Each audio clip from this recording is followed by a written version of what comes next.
এককভাবে নির্বাচনের প্রস্তুতি নিচ্ছে জাতীয় নাগরিক পার্টি এনসিপি। তবে বিএনপি চেয়ারপারসন বেগম খালেদা জিয়ার প্রতি সম্মান জানিয়ে ওই আসনে কোনো প্রার্থী দেবে না দলটি, এমন কথা জানিয়েছে এনসিপির আহ্বায়ক নাহিদ ইসলাম। সকালে জুলাই গণঅভ্যুত্থানের শহীদ গাজী সালাউদ্দিনের পরিবারের সঙ্গে সাক্ষাৎ শেষে সাংবাদিকদের এসব কথা বলেন তিনি।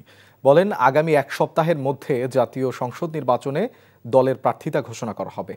জুলাই গণঅভ্যুত্থানে আহতদের দীর্ঘমেয়াদী চিকিৎসার ব্যবস্থা না করতে পারলে গাজী সালাউদ্দিনের মতো এরকম লাশের সারি বাড়তে থাকবে বলেও মন্তব্য করেন তিনি।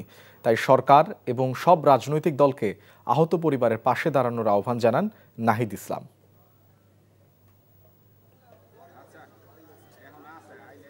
আমরা গাজী সালাউদ্দিন ভাইয়ের এই মৃত্যুতে গভীরভাবে শোকাহত।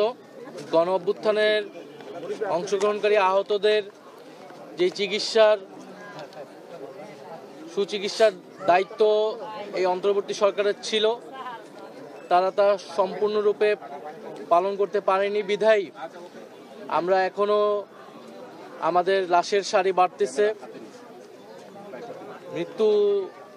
মৃত্যুর সংখ্যা বাড়তেছে, আমাদের শহীদের সংখ্যা বাড়তেছে।